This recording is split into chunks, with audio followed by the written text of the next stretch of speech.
بالله من الشيطان الرجيم. بسم الله الرحمن الرحيم. وسارعوا إلى مغفرة من ربكم وجنة أرضها السماوات والأرض أعدت للمتقين. صدق الله العظيم. صدق الله العظيم. ثم صدق الله العظيم. ونحن على ذلك من الشاهدين والشاكرين والحمد لله رب العالمين. Bersyukur kita kepada Allah dengan lafaz dan ucapan Alhamdulillahirabbil alamin. Berselawat pula kita kepada Habibina Maulana Muhammad sallallahu alaihi wasallam. Allahumma shalli wa sallim wa barik alaihi. Mudah-mudahan telah kita dikasihi sebagai umatnya di yaumil mahsyar. Amin ya rabbal alamin. Ayahandaku jamaah salat Isya yang dimuliakan oleh Allah Subhanahu wa taala.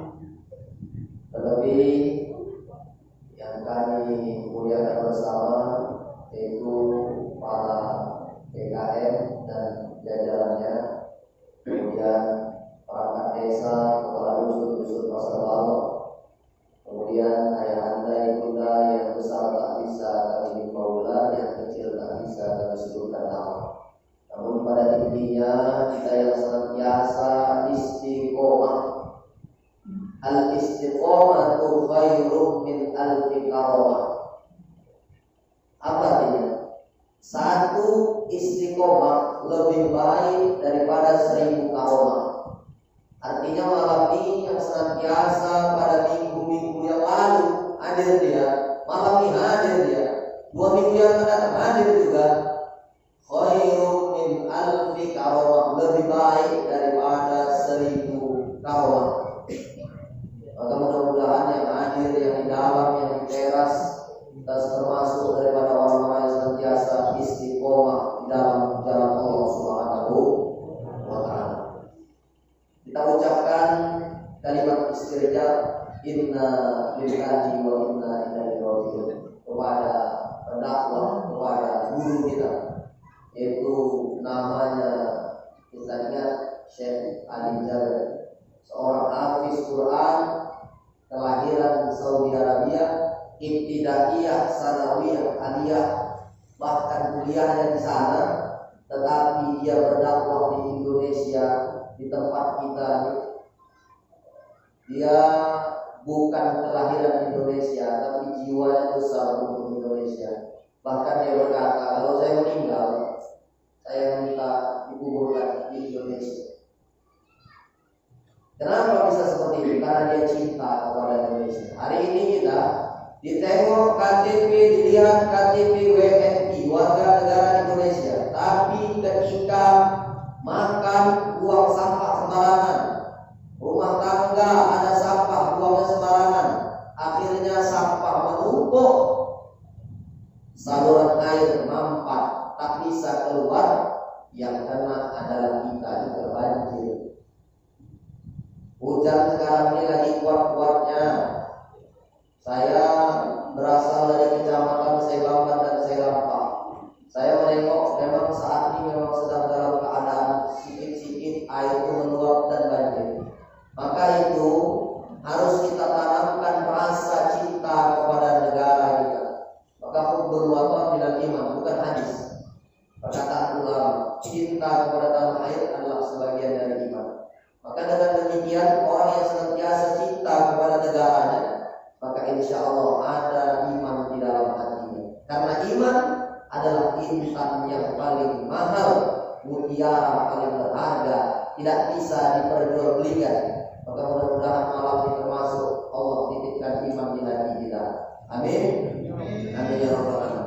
Sebelum kita lanjut pada materi kita, yaitu tentang fikih zakat. Kemarin ada pertanyaan yang belum saya jawab, malam ini saya jawab. Yang pertama itu pertanyaannya adalah orang tua yang meninggal dunia dan punya hutang sholat, itu bagaimana, dan selama ini ada kami lakukan bayar fidyah. Ada 3 pendapat. Yang selama ini kita kerjakan bayar fidyah, misalnya umurnya 50 tahun, dipotong masa balik 20 tahun. Berarti misalnya 30 tahun dia lalai sholatnya, boleh bayar. Ini pendapat yang pertama, memang dirujuk dari Imam Suyuti, boleh. Nah, jadi yang selama ini udah melakukan itu tak apa-apa. Yang kedua, yaitu cukup melakukan yang namanya qadha, diganti. Misalnya kita menggantikan apa yang pernah dilakukan oleh orang tua kita, boleh. Itu yang kedua. Andai tak dilakukan sama sekali juga boleh, pilihlah. Kalau mampu kita membayarkannya, bayar fidyah, bayar. Kalau tak bisa, tak apa-apa. Kalau mampu orang qadha-nya, boleh. Jadi pilih di antara tiga ini, jangan pening, jangan bingung. Masuk pertanyaan yang kedua. Yang pertama itu kalau ada orang yang meninggal, kemudian sholat 2 rakaat. Sholat hadiah. Gimana Ustaz? Sepakat 4 mazhab menghadiahkan pahala kepada orang yang sudah meninggal, boleh hukum. Jadi kebanyakan kita bahasanya itu karena sudah seperti menjamur, asal orang meninggal kita sebagai anak kandungnya menghadiahkan sholat, berdoa sebenarnya. Cuman karena kurangnya ilmu tercetuslah namanya sholat hadiah 2 rakaat. Padahal kita tuh berkirim doa kepada orang yang sudah meninggal, boleh hukum. Nah, jadi larinya itu menghadiahkan. Tapi kalau dalam ajaran Islam, dalam tuntunan Nabi, memang kalau sholat hadiah itu tidak ada dalil yang tegas untuk itu. Tapi untuk menghadiahkan pahala dengan kita sholat, sebenarnya kita sholat 2 rakaat untuk doa sama orang tua kita, sih tidak ada. Tapi karena bahasa kita sekarang nih sholat hadiah, jadi terucap sampai sekarang sholat hadiah. Kalau sumber dasar dalilnya itu tak ada Nabi secara tegas untuk sholat hadiah. Tapi sepakat 4 mazhab, Imam Hanafi, Imam Malik, Imam Syafi'i, Hambali, boleh kita menghadiahkan. Itulah kenapa kita ada tahlil malam 1, malam 2, itu kan tujuannya untuk berdoa. Jadi boleh. Yang ketiga, pertanyaannya apakah ada dalil tentang tarikat? Tarikat itu kan diambil dari kata toriko. Toriko itu artinya jalan. Jalan kemana Ustaz? Jalan untuk sampai kepada Allah Subhanahu wa Ta'ala. Untuk mengingat Allah. Jadi kalau ada torikot yang memang mengantarkan kita kepada Allah Subhanahu wa Ta'ala, itulah masuk kepada ihsan. Ihsan itu kebaikan. Apa itu? Anta'budullaha ka'annaka tarahu. Engkau menyembah kepada Allah seakan-akan engkau melihat Allah. Seakan-akan, ya. Jangan paksakan menengok Allah, nampak Allah. Seakan-akan kita ini duduk dengan bupati. Bagaimana kita ini? Mungkin lebih tekun gitu. Anta'budullaha ka'annaka tarahu fa illam takun tarahu. Kalau kau tak menengok Allah, fa innahu yaraka. Sesungguhnya Allah melihat engkau. Maka dengan apa itu? Itulah tarekat yang didirikan yang paling tua pada abad ke-6 Hijriah. Nama tarekat itu didirikan oleh Syekh yang sering kita tahu namanya, yang kalau kita baca itulah namanya pembimbingnya Syekh Abdul Qadir Al-Jailani. Pernah dengar? Itu abad ke-6. Itu tarekat paling tua. Dan banyak lagi syekh-syekh. Yang intinya itulah dalil bahwasanya tarekat itu atau tarikat itu selagi mengarahkan mengingat kepada Allah, silakan. Tapi kalau pejamkan matamu, kalau ada bayang-bayang, kalau ada merasa, itu Allah, itu salah. Allah itu tidak bisa disamakan dengan makhluk. Allah itu tak butuh tempat. Jadi kalau ada orang bilang Allah itu ada di mana-mana, itu kita perlu juga kita pertanyakan. Kenapa? Kalau Allah ada di mana-mana, berarti Allah ada di WC, Allah ada di kamar mandi. Allah itu terbebas dari tempat-tempat yang seperti itu, dari ruang, dari masa, dari dari jism itu badan. Jadi dalam Al-Quran itu ada kata ya Allah, fawqa aydihim, tangan Allah di atas tangan mereka. Jangan kita beranggap Allah itu punya tangan seperti kita. Jadi terima orang yang mengatakan seperti itu kafir akidahnya, tak boleh. Jadi kita tak usah melebar dulu, nanti panjang lagi. Itulah jadi jawabannya. Yang pertama tadi masalah tentang bayar fidyah orang yang meninggal. Cara bayarnya itu dia membayar berapa kali makan satu hari. Untuk orang yang meninggal dunia boleh melakukan seperti itu. Hitungnya masuk kepada sedekah. Dan orang yang sudah meninggal boleh bersedekah. Ataupun tak melakukan sama sekali boleh. Kalau kita patokan boleh, pilihlah di antara. Yang kedua tadi masalah surat hadiah boleh, berkirim doa kepada orang yang sudah meninggal boleh. Yang masalah bayar tadi itu masuk kepada yang diamalkan oleh Imam Suki, yang dikatakan oleh Pak Fadli, yang dikatakan oleh Pak Dia Sekarang. Masuk yang ketiga dari torikot, itulah dia. Antakburullah ka'annaka taroh, fa illam takun tarohu, fa innaka yaroh, fa innahu yaroh. Paham? Masuk kita ke masalah fikih zakat. Tapi sebelum masuk itu ada tambahan sedikit. Kemarin kita masuk fikih sholat. Jadi fikih sholat ini yang mau saya sampaikan lagi masalah susunan saf. Jadi kalau yang sholat itu laki-laki, imam, kemudian di belakangnya satu orang laki-laki, kemudian di belakangnya ada perempuan, gimana posisinya?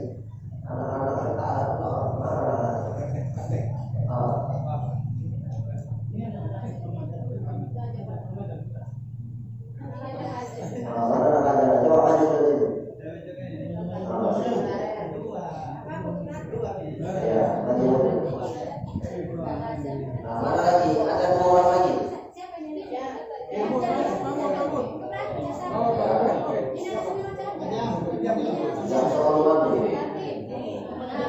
Sini.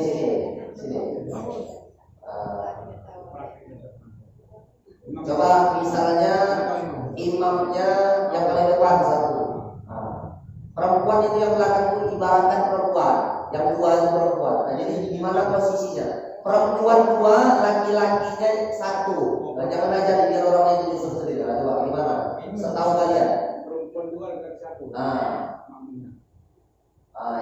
Ini kata orang nih, ya.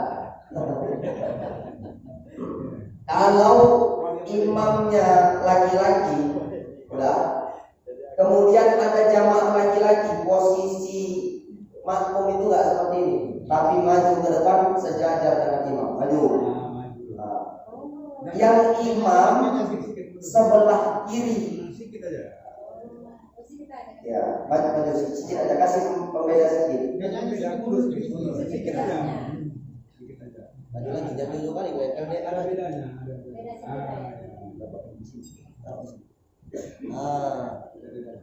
Jadi kalau jamaahnya perempuan di belakang dua, ada laki-laki satu, ya, dia jangan di belakang tapi sejajar. Dan imam tuh harus sebelah kiri, jangan sebelah kanan.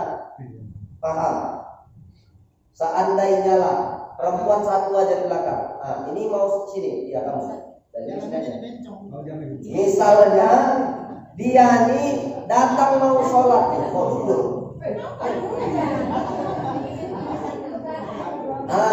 gimana? Kamu mau berjamaah? Gimana posisi kamu di mana? Misalnya datang, enggak, kamu perempuan di belakang aja. Ini yang pakai kemeja. Umpamanya kau datang belakang. Datang. Gimana posisinya di mana? Di mana posisi kau? Tapi kau laki-laki di mana kamu begini dengan Pak? Ya betul. Dia sebagai laki-laki. Laki-laki kok belakang datang terlambat. Di sana tadi. Gimana posisinya? Mana kau ngambil? Jangan kasih tahu biar dia sendiri.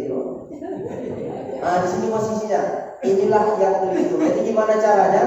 Pegang pundak dia. Pegang pundak dia. Kamu mundur. Pelan-pelan aja mundur. Jangan ikut mundur juga. Kamu masuk sebelah. Jadi posisinya kalau tadi seperti ini. Ini dipukul, dia mundur ke belakang. Sejajarkannya sama yang ini. Baru kamu sejajar di sini. Misalnya datang lagi laki-laki, ambil dulu dari kanan lagi. Datang lagi satu, isi lagi sebelah kiri sampai sejajar semua. Datang lagi kanan lagi. Jangan kiri-kiri semua, kanan-kanan semua. Paham sampai sini? Hah? Paham. Ulangi gimana? Misalnya ini perempuan. Nah, perempuan tetap belakang.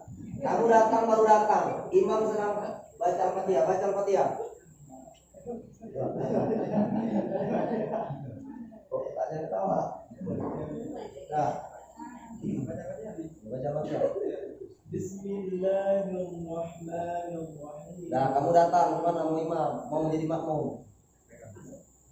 Pelan aja, nggak usah kuat. Nah, sejajarkan, posisinya bagus kan? Nah, jadi kurang lebih seperti ini, paham? Paham? Dia langsung masuk langsung pegang apa? Iya, pegang. Udah dapatnya sejajar baru dia sholat. Nah, paham? Jadi pegang baru dia sholat. Jangan lagi sholat dipegang, jangan. Nah, jadi yang dia tadi udah sholat, kemudian dia datang tadi megang pundak, megangnya pelan aja, jangan dipukul gini. Nah, ini harus tahu ilmunya ya. Jangan besok-besok ada yang seperti ini, apa wak katanya. Itu lah yang jawab. Udah, semisalnya, udah penuh semuanya. Ini imam, udah penuh semuanya. Kamu baru datang, ngambil di mana posisinya? Nah, itu jadi ya kamu jadi laki-laki sekarang. Laki-laki nggak perempuan lagi. Sudah penuh. Udah penuh semua. Sejajar dengan imam. Sejajar dengan ini sebenarnya sunnah yang banyak kita lupakan. Gimana? Ketika sudah penuh semua, ini saf yang belakang ini udah penuh. Gimana caranya? Nah, ini prakteknya seperti ini. Kamu datang, ya, kamu pegang di antara orang ini terserah siapa. Tapi kalau bisa yang di belakang imam dipegang tak, dia mundur. Ini kan tadi kosong nih. Saya di sini misalnya ini kosong, saya menggeser. Terus geser. Nah, jadi kawan. Jadi sunnahnya ada menemani di belakang. Karena kalau sendiri ada setan di belakang. Tapi yang terpraktek jangan sampai gitu dipegang ini dia mundur, dia pula masuk di situ. Paham maksudnya?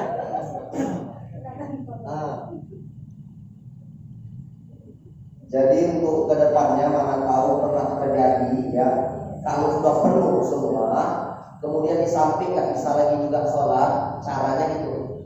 Pegang yang pas di belakang, yang di belakang imam, yang dipegang itu pahamlah, bukan untuk jadi imam, karena udah ada imam, mundur dia. Yang di samping rapat, susun rapat, terus gitu. Andai nanti di sana kosong lagi kan, yang datang tuh masuk ya ke situ. Andai dia datang lagi kan, udah penuh semua, yang ngikut lagi ke belakang terus gitu. Dari kanan kiri, sampai penuh. Paham? Ini imamnya laki-laki. Gimana kalau imamnya perempuan? Nggak ada laki-laki. Misalnya laki-lakinya lagi di kampung tuh mungkin lagi pergi semua. Nggak ada. Entah pengajian ibu-ibu, imamnya ibu-ibu. Gimana? Caranya tadi, sini maju ke depan. Andai datang lagi perempuannya, sini. Iya. Kalau perempuan bedanya dia nggak ada perbedaan, sejajar.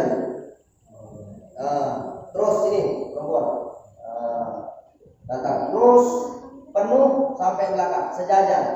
Jadi imam perempuan itu nggak macam laki-laki, dia sejajar.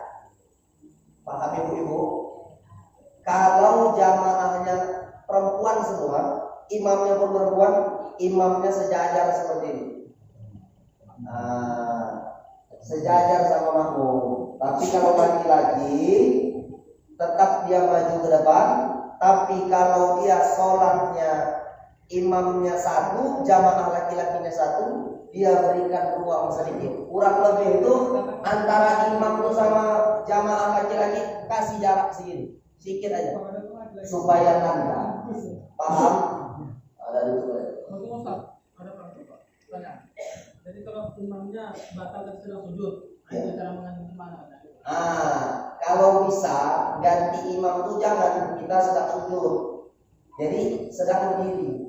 Contoh, misalnya imamnya ini baca pertama itu bagus, tapi pada rakaat kedua umat mungkin batuknya. Gak bisa dia melanjut. Caranya gimana? Sedang berdiri, pas yang di belakang imam itu menggantikan posisi imam. Contoh, nah ini imam. Rupanya kena kumat dia, entah bengeknya datang, asma. Gak bisa dia membaca, ataupun pingsan. Siapa yang mengganti yang ini, atau yang ini, atau yang ini? Yang di belakang imam. Kamu masuk, maka kenapa imam tuh punya pintu darurat? Biar supaya imam tuh bisa keluar. Jangan dia tahan di depan gini aja. Jadi ini, ya keluar, ini digantikan. Jangan menggantikannya sedang dalam keadaan sujud. Pikir orang tuh khusyuk waktu, rupanya udah hambus, udah bikin. Datang pula yang bandel, imam kita cabut gitu. Jadi posisi makmum dari Ustaz. Posisi makmum karena dia maju, ya, yang kiri merapat, terus ikut menyatu lagi. Datang jamaah lagi, isilah yang kosong di depan. Jadi caranya begitu. Sama seperti kalau kita darurat tadi udah penuh di depan semua. Caranya gimana? Tepuk yang belakang, yang di belakang imam tuh mundur dia. Depan tuh kan kosong. Yang di samping itu merapat sampai nggak ada yang kosong. Jadi yang di belakang imam tuh menggantikan. Maka imam tuh jangan sungkan-sungkan kalau awak udah maaf tertentu nyawa imam. Udahlah. Dan yang di belakang tuh harus siap. Jangan kok ngapain? Dia pun nggak gantikan. Nah itu yang salah. Makanya fikihnya harus tahu gimana caranya kalau kita jadi imam batal cepat-cepat yang di belakang itu menggantikan. Semisalnya sedang sholat dia meninggal, itulah yang terjadi sama B.J. Habibie. Ayahnya meninggal, dia yang menggantikan ketika maju. Itu pas dalam keadaan sujud, memang sujudnya belum sempurna. Mereka masih mau turun sujud, ayahnya tergelempang jatuh. Subhanallah. Baru maju dia ke depan. Allahu Akbar kalau sedang dalam keadaan takbir. Kalau sedang dalam keadaan i'tidal sampai Allahu Akbar pindah. Ikut apa yang dibilang terakhir sama imam. Begitu caranya. Jadi nggak ada istilah nggak tahu caranya. Paham? Masalah masbuk juga. Jangan imam itu dikejar. Datang awak sholat maghrib pada rakaat yang ketiga. Jadi ada dua lagi yang tertinggal. Nah, jangan imam dikejar cepat-cepat awak sholat Allah. Nah, itu yang salah. Jadi gimana? Imam apa gerakannya diikuti. Kalau dalam keadaan rukuk, berarti engkau tak dapat rakaat pertama karena batas rakaat dihitung itu ketika dapat rukuk sempurna. Dapat rukuk sempurna dihitung satu rakaat. Tapi kalau tak dapat, datang keadaan imam bersujud, dihitung berarti ketinggalan. Dan itu harus diganti ketika imam salam naik kita balik salam. Selama ini kan banyak yang begitu. Imam udah datang dalam keadaan rukuk, dia pun cepat-cepat berapa ketinggalan dikejarnya. Imam salam, dia pun salam. Heran pula kita tengok. Sampai sini ada yang mau ditanyakan lagi? Kalau tak ada, duduk. Makasih ya untuk contoh-contohnya. Udah? Payah nggak bu belajar sholat? Ada Ustaz, satu. Iya. Masalah anak-anak. Bagaimana yang belum berhitam kalau gabung sama kita? Makanya inilah perlunya kita tegas sama anak-anak ini. Bukan kita tak sayang. Anak-anak ini kan dia belum sunat. Ada di situ najis di ujung sniper AK-46 itu. Jadi itu harus diceritakan biar supaya bersih. Jadi kalau ada anak-anak di samping orang tua, ini ada anak-anak di tengah, di sini ada orang tua. Sabtu terputus, maka di sini harus tegas. Adik-adik, kalian di sini ya. Nah, ini bagian bapak-bapak. Ini kadang-kadang bapak-bapaknya tahu lah, lambat pula datang. Anak-anak sudah mengisi saf yang di depan bapak-bapak. Terakhir bapak-bapak itu datang dari samping anak-anak. Nah, kalau memang anak-anak kan belum masuk, dia ambil balik. Dia cuma bisa mencontoh saja. Tapi kalau memang disuruh belakang nengok, suruh belakang. Maka yang ada sajadah ini khusus untuk orang tua. Kecuali nggak ada lagi, itu boleh anak-anak. Anak-anak semua. Jadi kalau bisa anak-anak itu jangan dia masuk di barisan orang tua. Kenapa? Karena ada najis. Dan itu harus dihitan. Kenapa? Islam itu hitam. Dan maaf, banyak orang muslim sekarang khitan dia. Ternyata ajaran yang dibawa Rasulullah SAW sehat, itulah Islam. Maka beruntung hari ini kita menjadi seorang muslim. Lagi mau tanya? Kalau ada kita masuk fikih zakat. Rukun Islam itu ada berapa? 5. Pertama sholat, sudah kita baca. Itu sudah kita bahas. Sebelum sholat itu ada namanya toharoh. Yang kita ingatnya gampangnya toharoh itu 4 kering, 4 basah, 2 kering. 4 basah itu apa? Itulah wudhu yang wajib. Wajah 1, tangan sampai siku, kiri kanan 2, kepala 3, kemudian kaki sampai mata kaki 4. Wajah, tangan, kepala, kaki 4 yang wajib basah. 2 yang kering. Apa yang kering itu Ustaz? Yang pertama harus ada niat. Kalau untuk tak pakai niat namanya cuci tangan, cuci muka. Maka ada niat, itulah yang membedakan. Satu lagi apa Ustaz? Tertib. Tak boleh wajah itu letak terakhir. Jadi tertib urutannya, wajah dulu, tangan, setelah itu kepala, baru kaki. Maka orang-orang tua kita dulu wudu 4 basah, 2 kering. Cara mengingatkan itu rumusnya. Adapun tangan sampai pergelangan, adapun matmato, umur, adapun masuk ke hidung itu sunnah. Maka ibu tengok bila jenazah memandikan mayat, ada dikumur-kumurkan sama bapak-bapak? Enggak ada. Jadi dia melakukan yang 4 itu saja. Cuma telinga lah masuk saja. Telinga itu juga sunnah hukumnya. Paham? Oke, udah kita bahas itu. Kemudian yang kedua sholat, yang pertama mengucap kalimat syahadat, yang kedua sholat, yang ketiga zakat. Ini kita masuk. Zakat itu yang kita tahu ketika masuk bulan suci Ramadan, mulai dari malam pertama sampai malam ke-30 atau malam ke-29. Karena bulan di dalam kalender Hijriah ini tak ada, dia 28. Kalau enggak 29 30, tapi umumnya 30. Beda sama kalender Masehi. Masehi ada 28. 28, 29, 30, 31. Jadi kalau kalender Hijriah itu 29, 30. Jadi mulai masuk malam tarawih pertama sampai khotib hari raya Idul Fitri turun dari mimbar, habis yang namanya waktu untuk bayar zakat. Itu disebut dengan zakat atau zakat nafs, pembersihan diri kita. Jadi semua kita selagi masih bisa makan, wajib hukumnya mengeluarkan zakat fitrah. Dan ini Bu, Bapak, jamaah yang di luar yang di dalam, ingat sama-sama, nanti kalau sudah masuk bulan Ramadan, sebentar lagi Ramadan akan datang. Ini kita berada di bulan Jumadil akhir. Habis itu Rajab, Sya'ban, Ramadan. Kurang lebih 3 bulan lagi kita masuk jumpa sama Ramadan. Mudah-mudahan dipanjangkan umur kita. Jangan ditunda-tunda. Ini kadang-kadang banyak bukan membicarakan bapak-bapak di dusun pasar bawah. Ini kadang-kadang ada model kita. Kalau enggak di akhir-akhir, enggak mau kita bayar zakat. Nantilah masih panjang. Giliran udah hari, sibuk nyari beras, sibuk bayar datengin. Yang lebih parahnya malam takbir, para amil zakat kedandapan. Seharusnya sebelum malam takbir, tanggal 28 itu udah dibagi. Jadi orang-orang yang seharusnya dapat menerima zakat terlebih fakir sama miskin, dua aja. Fakir miskin ini yang diutamakan. Kenapa? Karena kalau sempat malam berkumandang takbir, Allahu Akbar, mereka belum ada yang untuk dimakan untuk besok. Sedih hati kita.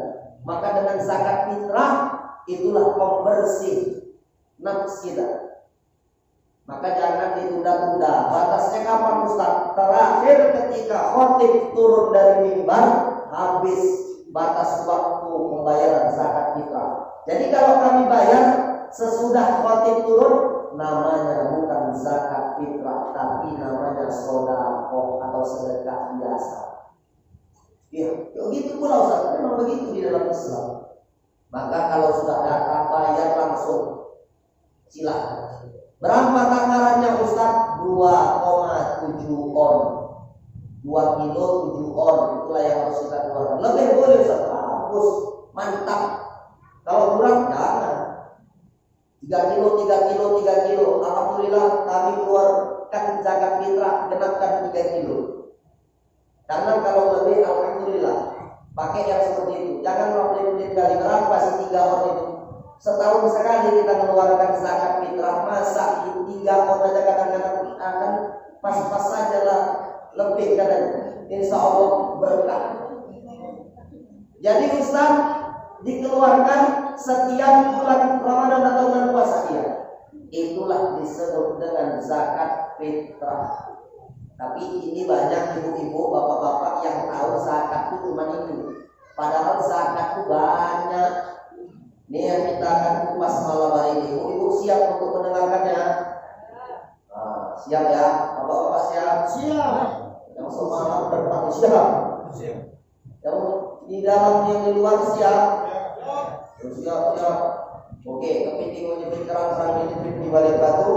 Pasang kuping terang-terang biar Ustadz India jelaskan satu persatu. Gas terus ya orang. Asal jangan lupa mijak aja. Jadi zakat yang pertama tadi zakat nafs atau zakat fitrah, sudah tahu sepakat kita dikeluarkannya setiap bulan puasa atau bulan Ramadan. 1. Takarannya atau nisab namanya. Apa nisab itu? Maksimal zakat. Ukuran. Di minimal dan maksimal. Kalau minimal itulah dia, tak boleh kurang dari. Kalau lebih ya boleh. Nah, jadi minimal zakat itu 2,7 on, 2 kilo 7 on. Itu minimal. Paham sampai sini? Baru di bawahnya ada zakat mal. Mal itu artinya harta. Yang berharga itu termasuk harta. Jadi ciri-ciri zakat mal itu ada 4. Yang pertama, milik sendiri. Yang kedua, barang berharga. Yang ketiga, masuk yang namanya nisab atau minimal zakat. Yang keempat, haul. Haul itu kepemilikan dalam 1 tahun. Kalau bapak sama ibu punya harta, misal buka mulai usaha itu bulan Januari 2020. Pas Januari ini 2021 ibu wajib mengeluarkan zakat ibu kalau sudah dalam tempo 1 tahun. Jadi hitungannya dia bukan bulan tapi 1 tahun. Itu disebut dengan haul zakat. Paham? Sampai sini paham? Saya ulangi lagi. Mungkin ada yang konektifnya sinyalnya lagi redup, bilang kalau udah malam. Haul zakat kepemilikan harta dalam tempo 1 tahun. 1 tahun berapa bulan? 12. Terserah mau pakai kalender Masehi boleh, mau kalender Hijriah boleh, tapi saya anjurkan pakai kalender Hijriah karena kita ini kan orang Islam. Jadi contoh ibu sama bapak punya usaha mulai buka pada tanggal 1 Muharram bulan Hijriah. Bulan Muharram yang akan datang 1443. Ini kan 1442. 1443 berarti sudah setahun genap. Ibu harus keluarkan zakat ibu. Tapi ingat, kita mengeluarkannya itu kalau sudah masuk yang namanya minimal zakat, itulah disebut nisab. Kalau zakat mal ini berapa nisabnya Ustaz?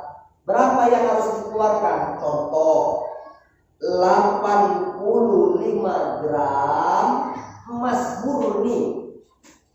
Harta ibu dikumpulkan kira-kira setara beratnya banyaknya 85 gram, maka ibu sudah wajib mengeluarkan dan harus mengeluarkan zakat mal. Jadi kalau kurang Ustaz, masih 84 kurang sedikit aja Ustaz, tak harus keluar. Paham sampai sini? Yang dikeluarkan berapa Ustaz? 2,5%. Contoh sederhananya, ada uang ibu 100 juta, misalnya 100 juta itu udah lewat dari 85 gram emas kalau dibelikan emas. 2,5%-nya itu berapa Ustaz? Nah, ini biar enaknya. 100 juta, 2,5% hasilnya 2.500.000. Saya ulangi, 100 juta yang dikeluarkan 2,5%, hasilnya 2.500.000. Caranya gimana Ustaz? 100 juta udah buat di kalkulator handphone ataupun gimana, 100 juta baru tulis kali 2,5%, hasilnya 2.500.000. Jangan dibagi ya, dikali. Paham?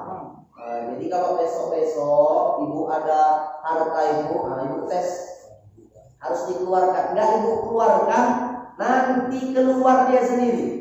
Tak tahu kita keluar dari mana. Contoh suami ibu yang jalannya bagus tiba-tiba nggak bisa jalan, rupanya bawa ke tempat dokter, pas pulang dokternya orang Cina, diperiksa rupanya tokok-tokok pakai martil kecil, kata dokternya, hanya suami lu pengangguran, harus keluar dana 50 juta, kaki kanan, kaki kiri 50 juta, hanya dua-dua 100 juta.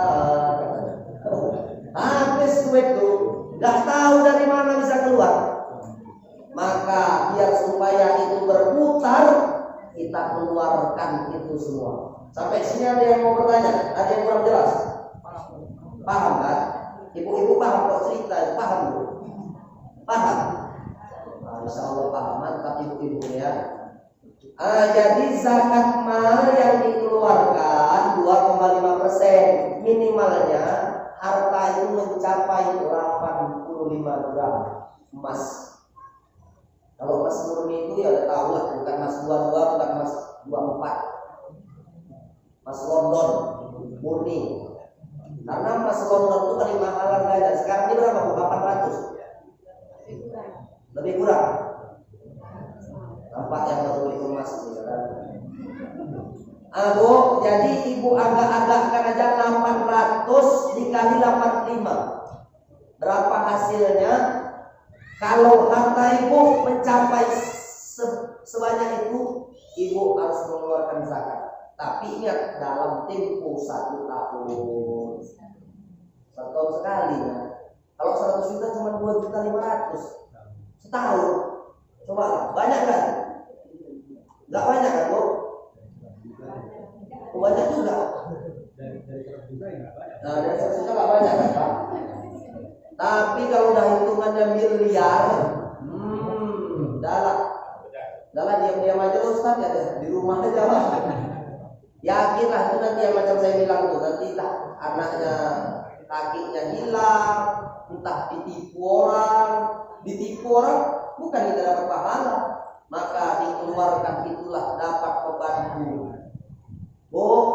Di Malaysia saya dengar cerita guru saya menceritakan tentang zakat. Di banyak orang susah, banyak orang kita fakir.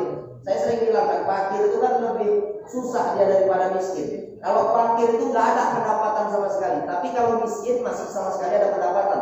Contoh di dusun Pasar Balok ini pendapatannya 500.000 seminggu. Dia cuma dapat 200, berarti kan dia kurang 300, itu miskin. Masih ada pendapatan tapi kurang, itu miskin. Tapi kalau yang fakir, contohnya macam nenek-nenek yang nggak ada kan dia menafkahinya, kakek-kakek nggak bisa dia kerja di rumah, itu harus kita berikan, itulah fakir. Di Malaysia, guru saya cerita, orang tuh pulang asal menerima ke tempat mereka itu sampai dirupiahkan itu 13 juta satu kepala dari dana zakat. Bayangkan ibu, anak ibu kuliah dapat setiap tahun 13 juta. Apa nggak membantu kali untuk dia kuliah? Tapi karena di tempat kita nih, pemerintah kita nih belum menerapkan secara maksimal. Jadi masih banyak orang-orang yang belum tertolong. Tapi kalau orang kaya, dia berzakat, mungkin ekonomi umat Islam ini stabil. Gak ada yang merasa dirinya itu kekurangan. Kenapa banyak maling? Kenapa banyak pencuri? Kenapa banyak begal? Yang paling pertama adalah orang kaya gak mau memberikan hartanya kepada yang susah, yang miskin, yang melarat. Akhirnya orang yang susah ini merampok, dicuri atau orang kaya ini. Tapi kalau orang kaya ini memberi makan kepada yang miskin, dia berkata, kau yang curi punya sekolah. Kenapa? Dia udah baik sama kita, dikeluarkan dari kita sedekah, dikeluarkan dari kita zakat. Jangan lagi kau mencuri. Dia yang menjadi satpam untuk orang-orang kaya. Betul atau betul? Maka di desa kita nih, dusun Pasar Batok ini zakat dikeluarkan. Caranya gimana Ustaz? Seperti yang saya bilang tadi. Kalau ada harta ibu dikumpulkan agak-agaknya dapat 85 gram emas murni, keluarkan zakatnya 2,5%. Kalau 100 juta dikeluarkan 2.500.000. Paham? Tahu? Itu kalau jenisnya emas. Tapi kalau jenisnya perak, hitungannya beda. Kalau perak kan lebih murah dari emas. Tapi tetap hitungannya dalam 1 tahun. Kalau dia perak 672 gram. Saya ulangi, kalau perak 672 gram. Saya ulangi, kalau perak 672 gram sama yang dikeluarkan 2,5%. Kalau misal perak hari ini 1 gram 10.000, misal 10.000. Kita rupiahkan dari 672 gram itu 50 juta misalnya. Dikeluarkan 2,5%. Berapa Ustaz? 1.200.000. Paham? Jadi ingat aja kalau emas 85, kalau perak 672.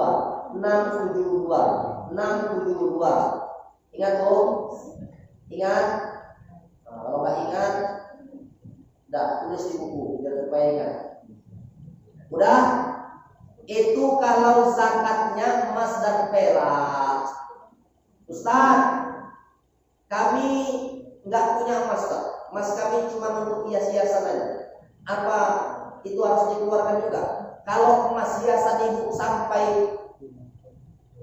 85 gram dan itu bertambah ya, untuk diputarkan. Kalau untuk perhiasan aja, itu nggak kategori harus dikeluarkan. Dia yang masuk kepada jual beli atau beli jual, itu harus dikeluarkan. Tapi kalau untuk perhiasan saja nggak bertambah, nggak berkurang, nggak wajib dikeluarkan. Paham? Jadi di sini yang emas itu ada seperti keuntungan, ada dijual, ada dibeli. Untuk memang kita putarkan, itu harus dikeluarkan. Tapi kalau untuk dipakai-pakai, dan saya yakin emas ibu-ibu ini nggak sampai 85 gram lah. Tapi kalau emas Paijo mungkin sampai 100 kilo. Rupanya nama suami dia Paijo. Pas orang Jawa. Jadi kalau ibu punya emas dan emas itu diperjualbelikan, itu harus dikeluarkan. Ataupun ibu punya usaha, harta ibu setiap tahunnya itu memiliki hasil ya. Tapi kalau modal itu udah dinaikkan. Contoh modalnya 100 juta, untungnya 150 juta. Yang modal tadi itu sisihkan, yang 150 juta itulah yang dikeluarkan 2,5%. Paham? Jadi dia dilahirkan dari harga modal. Jangan dari modal dan untung digabungkan. Jangan. Modal ini, untung ini. Dari untung itulah ibu keluarkan 2,5%. Paham? Masuk gampang. Ustaz, kami gak punya usaha yang hebat-hebat Ustaz. Kami cuma nanam padi Ustaz. Padi kami 25 hektar. Banyak nih. Bedanya kalau padi sama zakat mal. Kalau zakat mal itu hitungannya 1 tahun. Kalau zakat mal itu hitungannya satu, tapi kalau zakat tanaman hitungannya setiap kali panen. Padi 1 tahun berapa kali panen? 2 atau 3? Ada yang 3, ada yang 2, tapi umumnya 2. Ya kan Pak?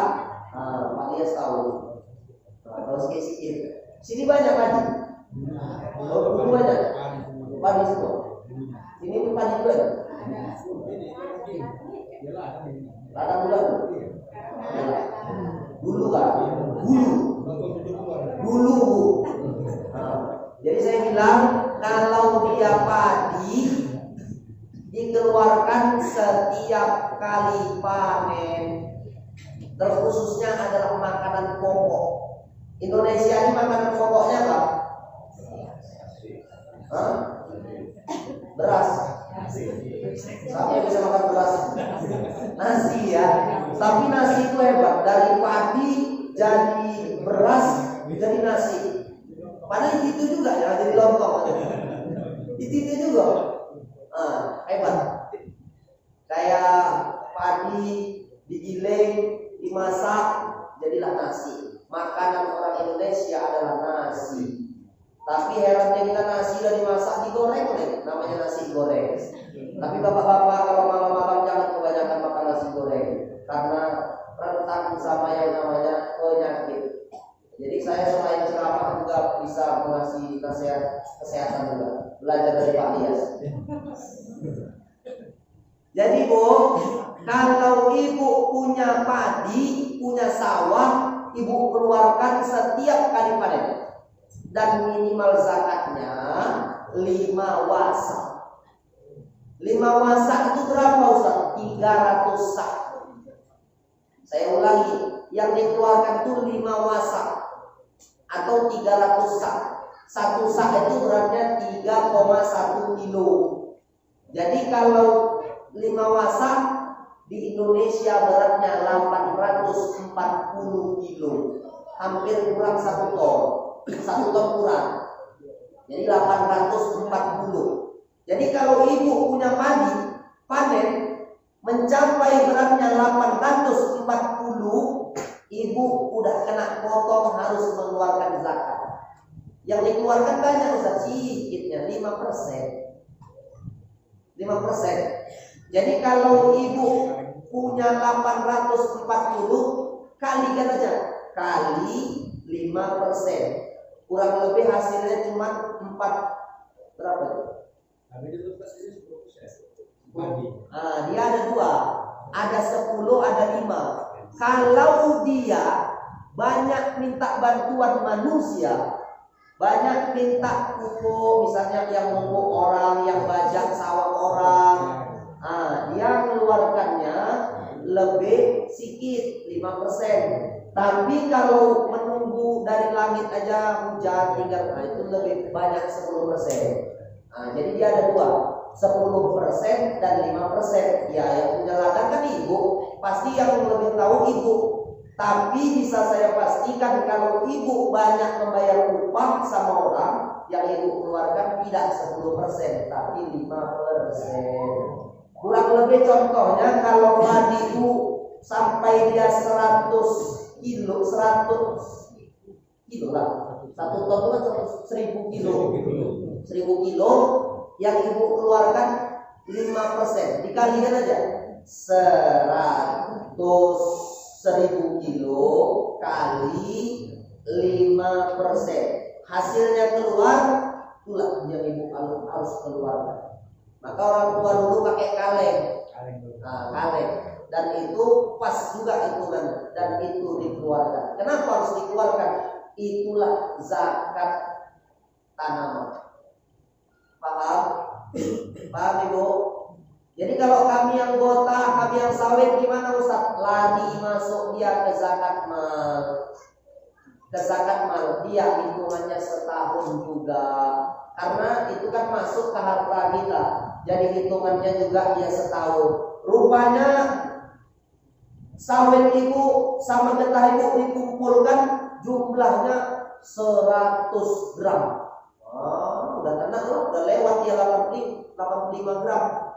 ibu keluarkan. Tinggal dikalikan saja 100 gram, misalnya duitnya 200 juta, dikali 2,5%. Hasilnya keluar, itulah yang ibu harus keluarkan. Mengeluarkannya untuk siapa, Ustaz? Kalau dia zakat fitrah, ada 8 yang dikeluarkan. Yang pertama adalah fakir. Ada 8. Ada yang 8 dan fitrah ada 8. Iya, kalau dia zakat fitrah, dia 8. Kan begitu. Tapi kalau zakat ini, dia sama yang dikeluarkan kepada yang 8 juga. Terlebih dikhususkan kepada yang 2, fakir dan miskin. Jadi saya ulangi, saya bacakan. 8 itu pertama adalah fakir, kedua miskin, ketiga amil, keempat mu'allaf, kelima adalah gharib, orang banyak utang, yang keberapa lagi? 6 adalah riqab, budak hamba sahaya, fisabilillah, ibnu sabil. Kalau fisabilillah itu orang yang berada di medan perang. Kalau ibnu sabil itu sama dengan musafir yang keluar rumah meninggalkan anak didiknya untuk berdakwah, itu disebut dengan ibnu sabil. Kemudian gharib, orang yang banyak utang, bukan utang koperasi. Ada kan riba tak kredit itu, utang 1 juta dikasih 900. Nah, 100-nya untuk uang itu tak kena ada kalian. Nah, itu tak dapat. Ini hutang yang dia memberikan kemaslahatan. Contoh, dia buka sekolah swasta. Sekolah swasta ini sekolah berbasic agama. Tertumpahlah dia hutang. Kita harus membantunya karena dia itu bukan untuk kemaslahatan, bukan untuk pribadinya. Paham di sini? Kemudian rikop budak. Budak sekarang kan udah gak ada. Nah, jadi tinggal 6, tinggal 7. Tapi kalau dia fitrah, amil itu kena. Amil itu kena. Jadi kalau dia amil, kemudian dia juga miskin, dia juga fakir, jangan dapat 3. Nah, iya, kadang ada kejadian gitu. Dia ambil zakat, kan dapat nih, karena dalam Al-Quran dikatakan ambil zakat dapat. Pas pula dia ambil zakat, dia pula miskin, masuk di kategori. Dia juga fakir, 3. Itulah yang membicarakan enak kali ambil zakat, bawa 1 bodi dia pulang ke rumah. Itulah yang salah kaprah. Jadi caranya gimana? Pilih lah di antara itu. Dia menjabat sebagai apa? Amil. Ya udah, dia dapat jatah amil. Berapa dapatnya? Jangan pukul rata membagikan zakat. Jadi membagikan zakat itu gimana, Ustaz? Kalau ada orang miskin dan fakir, itu dulu dituntaskan. Jadi kadang-kadang kalau udah datang yang namanya zakat fitrah, tahun lalu kami dapat loh Pak, katanya. Ini tahun ini nggak dapat kami. Malah ditunggu dia zakat fitrah. Kalau bisa kita tuh memberikan sama orang. Ini karena banyak, dibuatlah sampai 200 menerima zakat fitrah. Akhirnya beras tadi itu 1 orang dapat cuma 4 dan 5 kilo. Sikit jadinya. Kenapa? Karena pembagiannya banyak. Tapi kalau pembagiannya cuma sedikit, misalnya 50 orang ya, dari 200 dikurang, digodok jadi 50 orang, otomatis pembagiannya kan lebih banyak. Seharusnya lebih diprioritaskan seperti itu. Yang miskin itu dapat banyak. Kenapa? Untuk membantu, untuk stok dia bisa makan 3-4 bulan dia, kalau dia renta. Tapi kalau cuma dapat 4 kilo, habis 1 lebaran seminggu, setelah lebaran udah habis beras, sudah utang lagi dia keluar. Itu kadang-kadang banyak di antara kita tak memikirkan itu. Maka udah kita dengar nih begini, untuk yang akan datang, ambil zakat itu dipertegas lagi. Jadi disampaikan tuh ibu-ibu yang nggak dapat zakat, berarti ibu-ibu udah kategori mampu. Jangan lagi aku minta, itulah mental umat Islam nih, meminta-minta, terus meminta-minta. Tapi kalau kita diberi, ambil. Pantang meminta, ketika diberi pantang menolak. Wah, gitu. Ya Bu, jangan lagi besok-besok kamu tak dapat zakat Ustaz. Nah, udah hilangkan yang seperti itu. Kalau dikasih alhamdulillah, tak dikasih nauzubillah. Nggak boleh. Ya kalau dikasih alhamdulillah, tak dikasih alhamdulillah juga. Dua-dua alhamdulillah. Paham? Jadi kalau zakat mal tadi yang lebih diprioritaskan adalah fakir dan miskin. Dua nih. Kalau dia sudah selamat Ustaz, masuklah di situ adalah orang-orang yang memang perlu ditolong. Contoh banyak utang permasalahan. Siapa lagi Ustaz? Mungkin dia ibnu sabil, sedang dalam perjalanan, sedang bermusafir, itu perlu kita tolong. Maka bapak-bapak pernah datang jemaah tabligh di sini. Jangan pernah kita marahi jemaah tabligh ini. Kadang-kadang ada bapak-bapak yang benci dengan jemaah tabligh ini. Kenapa bapak benci sama dia? Kadang-kadang bersangkut-sangkut pakaiannya Ustaz Muslim ini. Benci kami nengoknya. Bilangilah SOP-nya jelas, Pak, bapak boleh di sini, tapi ingat Pak, peraturan masjid kami, masjid Baitur Rahman ini, jangan kesangkut-sangkut di bapak-bapak, singlet-singlet bapak jangan sampai di tempat ibu-ibu itu. Kami risih, bilang. Kami sering terima ya. Alhamdulillah. Hari Masya Allah. Jangan benci. Ini kadang-kadang jemaah tabligh ini dimarahi. Dia itu tugasnya tengok ya, datang dia ke masjid, keliling ke rumah di sekitar masjid. Assalamualaikum Pak, ayo sholat berjamaah. Iya Pak, dapat yang baik. Datang lagi Pak, iya Pak, dapat yang baik. Sempat datang yang model-model dia preman baru tobat. Pak, ayo sholat maghrib. Jangan ajak saya. Ya Pak, kita udah azan. Dia tahu saya azan. Bikin saja. Besok nggak jerah jemaah tabligh itu datang dia lagi. Tak mau dia marah. Betul Bapak ini. Assalamualaikum Pak, ayo kita ke masjid Pak. Bawa bapak tupang, si tahu aja yang datang. Pergi kau katanya. Pergi aja deh. Besok datang lagi, 4 kali dia datang. Terakhir yang punya rumah masih kau aja yang datang. Terakhir ke masjid kita katanya. Berdua orang pergi ke masjid. Bosan dia asik didatangi dan terakhir karena dia datang sholat berjamaah, dari situlah hidayah datang. Maka jangan pernah kita marahi Pak. Itu pun boleh kita berikan dia zakat. Kenapa? Dia sedang berada di musafir. Dia sedang menebarkan dakwah. Jadi boleh. Tapi ingat, jaga kebersihan. Jangan tidur di tempat-tempat ini. Ngecek pula, awal besok sujud subuh kok bawa sama belajar. Rupanya ngecek. Itu yang tak boleh. Tapi insya Allah jemaah tabligh kita bersih-bersih, insya Allah. Karena mereka pun belajar. Karena mereka pun mengkaji agama, insya Allah baik.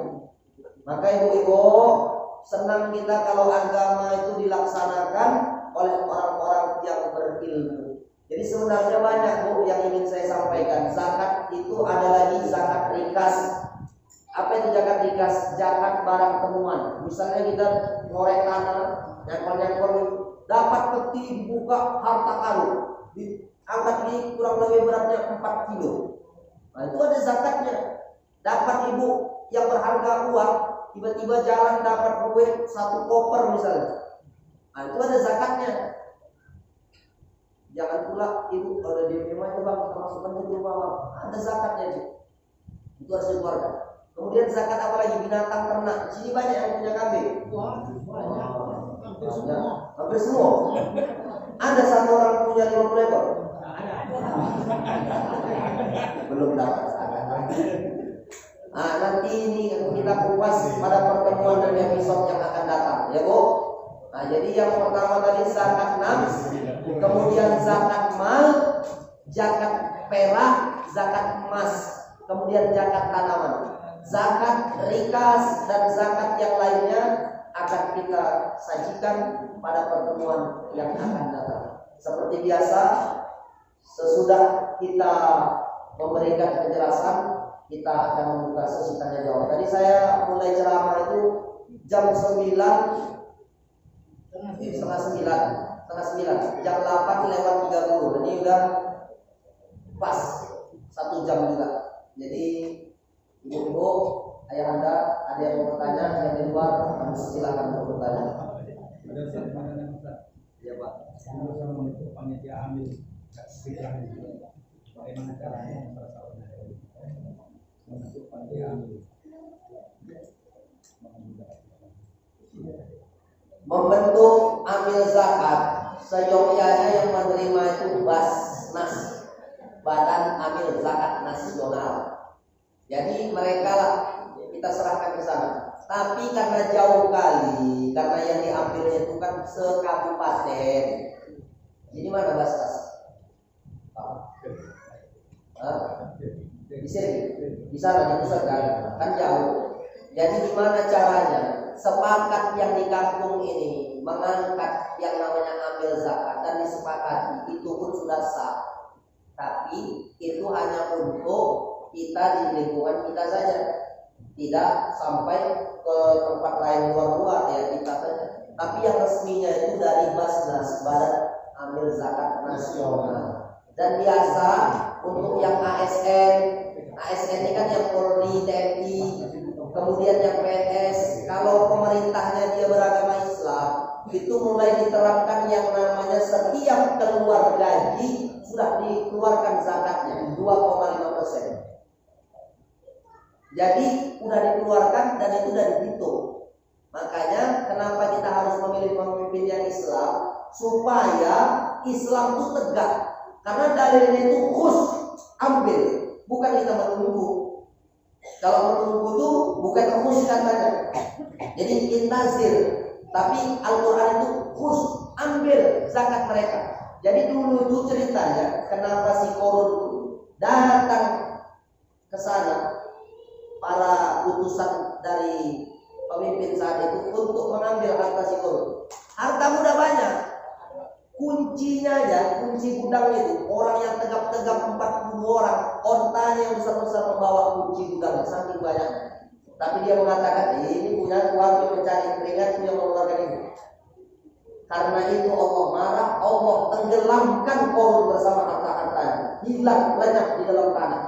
Maka hari ini yang mengorek tanah dapat emas disebut dengan harta, dinisbatkan nama itu nama si Korun. Padahal bukan si Korun yang menaruh harta, dari zaman Belanda, zaman Jepang dulu kan harta itu ditanam di bumi. Nah, maka bapak-bapak yang mau kaya, ada orang, Pak, mau narik harta karun, kita berpikir Pak. Ayo berzikir, sampai malam. Rupanya naik, rupanya emas fantasi. Disepuh, jangan dibuka dulu katanya. Nah, kumpul ada berapa orang? Satu orang 1 juta, ada 10 orang 10 juta. Besok pagi nunggu saya ngambil minyak wanginya, saya taruhkan. Jadilah emas. Rupanya waktu nunggu dia pun lari, ditipu. Jadi jangan mudah percaya dapat emas ditarik dari dalam tanah. Logikanya aja, kalau memang dia bisa menarik, dia sendiri kok sedia aja. Jadi kadang-kadang awak percaya pula dia emas ini mengayal-ngayal gitu. Nanti bini itu belikanlah dia kalau macam pelak becak, biar dia tahu aku ini orang kaya. Undangan menghayal-hayal, tapi semua itu tak ada. Kenapa? Karena setiap yang diperoleh secara instan, hasilnya pun akan instan. Jadi caranya gimana? Basnas yang membentuk, andai dibentuk di masjid ini, zakat fitrah diangkat disepakati sama BKM penasehat masjid ini, itu pun sah. Tapi ingat, jangan sampai banyak kali yang jadi amil zakat, sehingga amil zakat itu lebih banyak menerima daripada yang mustahak seperti fakir dan miskin. Meskipun amil zakat itu memang wajib dia menerima. Kenapa amil zakat itu harus menerima? Walaupun dia kaya, walaupun dia banyak hartanya, dia itu wajib menerima. Kenapa? Karena supaya Islam mengajarkan tidak ada kecemburuan sosial. Misalnya dia tak dapat, timbul rasa setan yang berbisik, kau ambil aja, kau kan tak dapat. Masa kau udah capek kau kerja? Islam datang, ambil zakat harus dikeluarkan. Quran langsung turun. Itulah hebatnya Islam. Hebat gak Islam, Bu? Hebat Islam. Logika sederhananya lagi banyak di dalam Islam ini orang tak adil. Kenapa laki-laki punya bini sampai 4? Kami perempuan tak boleh punya suami sampai 4. Ternyata setelah dikaji, kalau ibu-ibu punya suami sampai 4, ibu-ibu rentan kena penyakit. Terlebih adalah penyakit kelamin. Maka nggak boleh di dalam Islam. Tapi kalau laki-laki bininya 4, dia cuma 1, dia sendiri, dan jauh terkontaminasi dari penyakit. Setuju bapak-bapak 1, ibunya 4. Tidak lah. Tergantung.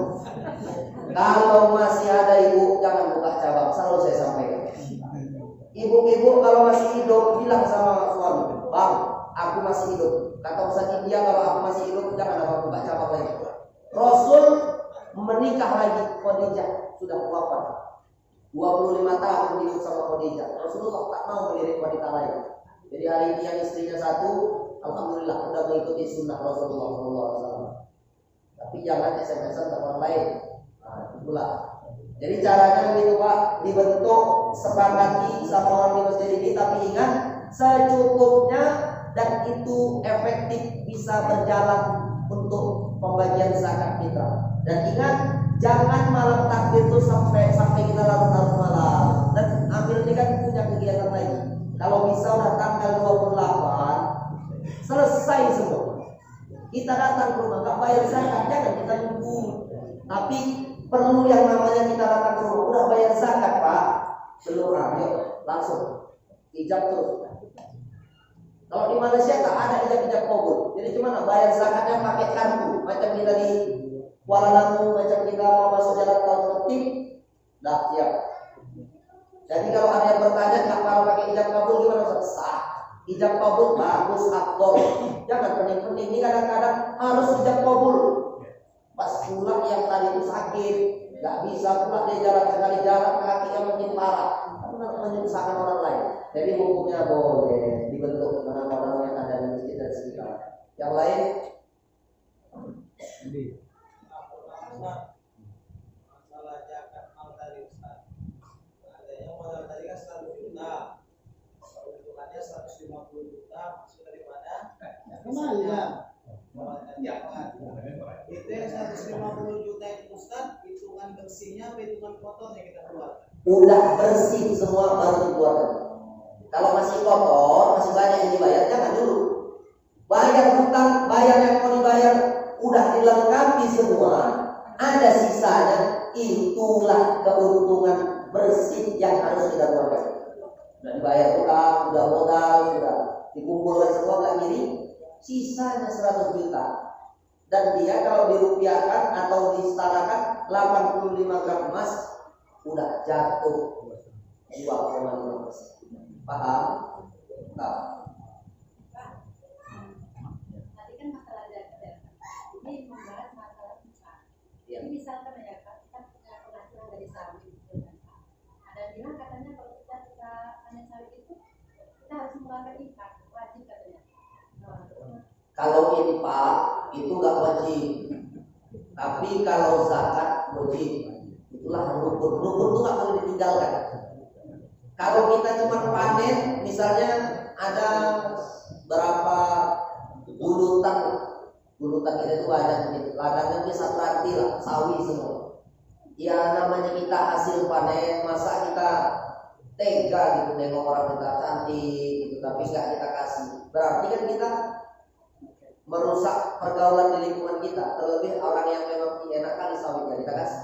Tapi nggak termasuk wajib. Ya beda ya. Kalau wajib berarti lawannya haram. Berarti kalau besok-besok ada orang nanam sawit nggak keluarkan berarti sawit. Oh sawit. Haram. Lawan wajib itu haram. Nah, nanam sawit, sawi apapun itu nggak wajib kita mengeluarkan infak. Tapi kalau zakat wajib ketika dia masuk batas minimal zakat. Berapa itu Ustaz? Kalau dia padi, ini makanan pokok ya. Kalau enggak makanan pokok itu masuk dia ke zakat mal. Jadi hitungannya 1 tahun. 1 tahun sekali. Tapi kalau dia makanan pokok macam padi, sawah, dikeluarkan setiap kali panen. Setiap mencapai beratnya 840 kilo, 1 ton kurang sedikit, udah harus wajib dikeluarkan. Beratnya dari itu dikeluarkan 5 atau 10%. Pilih di antara dua itu. Nah, jadi ibunda kalau dia ada sumber yang jelas itu yang kita pakai. Kalau Ada sawitnya 1 ton. Sekali panen kan. ya hitungannya 1 ton. setahun sekali. Kalau sawit dia larinya ke mal. Yang dihitung dia tanaman itu dia makanan pokok. Ngerti? Sawit makanan pokok kan? Nah, jadi dia hitungannya masuk ke zakat mal. Dapat ibu 1 ton setiap panen, 1 ton. Dikumpulkan dalam setahun. Rupanya uang itu misalnya 1 miliar. Ya keluarkanlah 2,5% dari 1 miliar. Kalau dia 100 juta kan 2.500.000, berarti 200 juta 50. 250 juta. Itu setahun kan Ustaz? Setahun. Karena ada juga yang masalahnya setiap panen katanya. Enggak setiap panen. Pak, berapa nisabnya itu Pak? Nisab zakat tadi 840 untuk dia makanan pokok. Kalau dia tak makanan pokok, nisabnya dirupiahkan atau disetarakan dengan kalau 85 gram emas murni dikeluarkan 2,5%. Karena bukan duit. Berarti belum jadi lah. Iyalah, bagus itu. Berarti dia belum sawitnya belum sampai sini. Oh, Nggak wajib. Tapi kalau ibu infak memang orang tua, nah kalau kau setiap panen sawit infak atau macam menjadi kewajiban ya silakan aja. Itu untuk ibu sendiri, tapi jangan ke orang lain. Jangan ada wajib. Ya, paham? Alhamdulillah kalau paham. Ya. Pertanyaan, Oke, yang lain dengarkan. berapa banyak hasil tanaman sawit baru dikenakan zakat? Kita juga jawab. Lalu yang kedua, apa hukumnya memutuskan silaturahim sesama Islam? Tadi pertanyaannya tadi berapa minimal zakat sawit Ustaz? 85 gram kalau disetarakan emas baru dia keluar. Kalau nggak sampai segitu nggak wajib dulu. Kurang aja dia 84 kan? Tapi jangan asal nggak mau sampai, kurangilah belinya yang lain. Nanti jangan ya. Nah itu diakal-akali namanya, nggak boleh. Biar aja mengalir dia. Jangan. Ya, nanti masalah hewan ternak nanti kita bahas. Karena kita tinggal di Indonesia yang kita bahas itu kerbau, sapi, kambing. Ada unta karena kita nggak tinggal di sini, tapi nanti boleh saya kenalkan sedikit. Ya. Jadi tadi pertanyaannya apa hukumnya memutuskan tali silaturahim dengan sesama Islam? Hukumnya haram.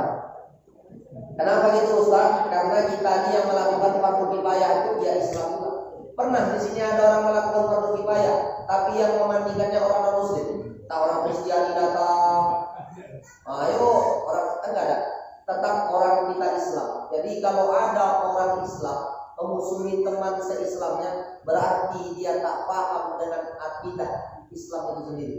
Kenapa? Karena Nabi salah satunya memberikan ganjaran orang yang memutuskan tali silaturahim la yadkhulul jannata qatil, takkan masuk surga orang yang memutus tali persaudaraan. Jadi hari ini yang cuma gara-gara sedikit berantem, berkelahi, gara-gara undangan dia nyumbang tempat PA 100.000, giliran Kak Indur yang ngasih tadi itu 100.000 dipulangkan cuma limpul, hilang limpul. Cakap sama kawannya, Kak Betty, tahu Kak Betty? Aku nyumbang tempat Kak PA, kata Kak Indur 100.000, kurang tahu dia dada, dikasihnya aku limpul. Mana limpul lagi nih Kak Betty gitu. Aku pun juga gitu dikasih Kak PA itu dalam. Makin digesek gosip, semakin digosok semakin sip. Nah itulah gosip. Itulah yang membuat rentan persaudaraan kita berantem dan berkelahi. Makanya kalau ibu-ibu nyumbang bapak-bapak, jangan terlalu tinggi, jangan terlalu rendah. Kenapa itu? Sedang-sedang aja. Ngasih tinggi kali besok kalau rezeki dia bagus. Kalau besok dia serat, mungkin dipaksakannya dia ngasih bapak ngasih dia 100.000, dia pulangkan ke bapak 100.000. Pas kebetulan laki itu gajian. Gimana caranya? Ya apa yang ada. Maka di sini kita harus perlu menengok. Kalau memang kita ngasih ada uang, kasihlah yang standarnya. Berapa itu? Enggak tinggi kali, enggak bawah kali. Jangan mentang-mentang jangan tinggi kali, dikasih pula 10.000. Dirantang itulah, jangan. Jadi tak boleh kita memutuskan silaturahim, berdosa hukumnya. Untuk anak-anak yang dulu tak direstui menikah sama hari ini pilihan kita, Udahlah, orang tua mungkin punya kesalahan waktu lalu. Andai itu masih kau kenal, jangan sampai memutuskan tali silaturahim. Terlebih adalah antara ayah, emak, dan anak. Sampai kapanpun anak sama orang tua tuh nggak akan pernah bisa putus. Bu, kalau air bisa ibu cincang putus, baru bisa ibu memutuskan tali silaturahim sama anak. Dan sebaliknya, anak sama orang tua, walau jahat sejak apapun orang tua, punya kesalahan apa, dia tetap orang tua, dan tali silaturahim mesti ditegakkan. Kenapa? Abu Bakar punya istri Abu Bakar non muslim, anaknya Abu Bakar namanya Asma. Asma itu karena ibunya orang non muslim, dia mengadu sama Nabi ya Rasul, ibuku non muslim, tapi aku rindu sama ibuku. Lalu apa kata Nabi? Silha, sambung tali silaturahim. Apakah aku boleh memberi hadiah? Ihtihar, kata Nabi, silahkan berikan kado hadiah untuknya. Inilah dalil bahwasanya orang tua kita non muslim aja kita harus buat baik. Contoh sederhana, meninggal emak kita non muslim, diperlakukan ya agama yang dia percaya, yang dia percaya. Kalau non muslim Kristen ya dia ke gereja, kalau dia Tionghoa ke wihara. Tapi ingat, jangan kita ikut ritual mereka. Kalau dia orang Tionghoa, dia bakar rumah-rumah gini-gini, jangan kita ikuti. Kalau dia ke gereja, ya kita di luar aja. Dia tetap ibu kita wajib berbuat baik sama dia. Tapi ingat, jangan awak ikut ritual dia. Nah, dia ditarik-tarikan, namanya orang apa itu kan, awak ikut juga menortor. Jangan, itu yang tak boleh. Nah, untuk yang bertanya itu, begitu jawabannya. Tentang walimah atau acara pesta persunatan atau menikah. Yang pertama, apa hukumnya jika memakai sesajen atau sejenisnya? Yang kedua, apa hukumnya pakai memakai pawang hujan? Yang ketiga, gimana cara baiknya ajaran syariat Islam? Mantap.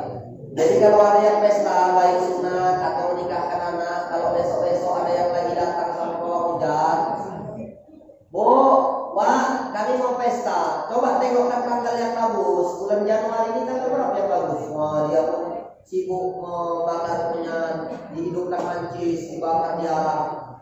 Oh, di situ ditengok salah baca-baca kata apalah.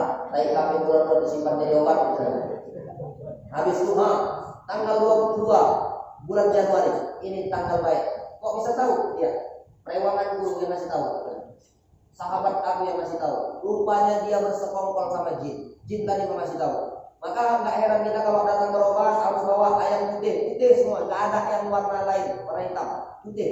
Kalau kambing putih semua. Itu yang minta sama jin. Nah, jin itu memang begitu, dimintanya. Kalau ngambil ini yang begini, warnanya begini, itu jin. Maka kalau orang minta bantuan jin, akidahnya rusak. Kalau akidah rusak, bisa kafir, keluar dari Islam. Hati-hati. Jadi kalau orang memasang sesajen, samalah dia, akidahnya bisa rusak kalau dia rusak. Sama seperti begini, kita nih ada orang Jawa, ada orang Melayu. Orang Melayu umumnya tinggal di pesisir pantai. Setiap akhir tahun mau tahun baru, dia belah kepala kambing, dia belah kepala kerbau, dia hanyutkan di pinggir pantai supaya nanti hasil tangkapan ikan itu banyak. Mereka mengasih jamuan laut supaya jin-jin laut itu membantu orang itu. Nah, itu juga rusak akidahnya, bisa keluar dari Islam. Kenapa? Yang mengatur rezeki, yang mengatur semuanya, yudabbiru sama wal ard, yang mengatur yang di langit dan yang di bumi Allah. Itulah yang kita baca. Huwallahu ahad, Allah esa tak berbilang. Allah yang mengatur semua. Ada rasa manis, ada rasa kecut, ada pohon tinggi, ada pohon pendek. Pernah Pak, ada orang tidur di bawah pohon yang rindang tinggi sekali. Kira-kira nama pohon itu pohon beringin. Tiba-tiba pohon itu besar, batangnya besar, jatuh kena matanya, retak. Dia nengok, ya Allah, adil engkau. Andai pohon ini besar, buahnya juga besar, habis kepala kena timpa. Tetapi dia tengok pohon semangka, batangnya kecil, buahnya kadang-kadang besar bukan tangguh. Kayak pohon terong itu, batangnya kecil, buahnya nggak tangguh besar. Pohon kelapa besar, batangnya besar, kelapanya besar. Tapi begitu pun kadang-kadang kita tak bersyukur kepada Allah. maka apapun pesta jangan sampai kita memanggil pawang hujan. Takutnya pawang hujan ini ada-ada aja. Kenapa begitu? Saat namanya bersekongkol sama jin. Yang udah bisa membawa hujan, bukan itu dia minta bantuan jin. Kadang-kadang dia berdoa. Mungkin dia memang banyak amalan dia. Tapi umumnya kalau yang dia minta bantuan jin, janganlah. Nanti gini pula, aku pulang dijikat pula. Jadi maksudnya kalau kita minta doakan dia boleh. Tapi kalau minta bantuan jin, kadang-kadang marah kita, Wah ini kenapa bisa hujannya ini? Ambil yang garam taburkan ke atas seng. Hujan pun pelan. Seakan-akan hujan tuh bisa diaturnya, kan nggak boleh. Itu Allah Subhanahu Wa Taala. Pas pulang tabur garam mandi hujan. Terakhir kau mandi kok di tadi pagi kan? Iya mbak, itulah makanya hujan ini. Rupanya besok lagi datang ke tempat lain lagi. Apa namanya? Pantangannya kamu dari pagi jangan mandi. Kalau pakai dalaman dibalik. Pakai dalaman dibalik. Pas pulang udah dilakukan itu banjir, hujan selebat-lebatnya. Disuruh sama pawangnya, buka dalaman, lemparkan ke seng katanya. Lemparkan ke seng. Rupanya menunya sup. Pas itu dilemparkan hujan mati lampu. Itu mati lampu lari dalaman tadi itu lewat masuk ke sup. Itu masuk ke sup diangkat ini, ya Allah layang-layang. Kenapa bisa begitu? Kadang-kadang kita percaya lebih daripada Allah Subhanahu Wa Taala. Itu yang merusak iman kita. Maka mulai besok janganlah ia ada masang ditusukkan bawang, ditusukkan cabai, ditusukkan di situ apa lagi?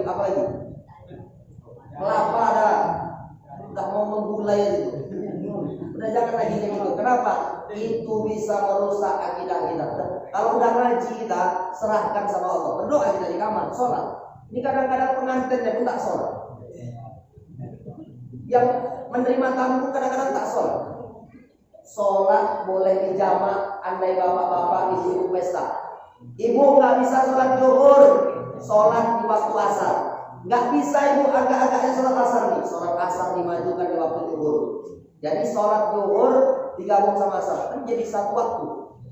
Begitu maghrib nanti ibu sholatnya siap pesta. Udah orang pulang semua, ibu sholat maghrib sekaligus dengan sholat isya. Boleh, boleh. Jadi nggak usah dipersulit, jangan sampai tak sholat. Nah ini kadang-kadang mau berkah, tapi ketika kita menerima itu pun kadang-kadang nggak mau sholat, itu tak boleh. Baru bagaimana anjuran di dalam Islam itu Ustaz? Kalau masalah pesta kita harus berserah kepada Allah Subhanahu Wa Taala dengan cara apa?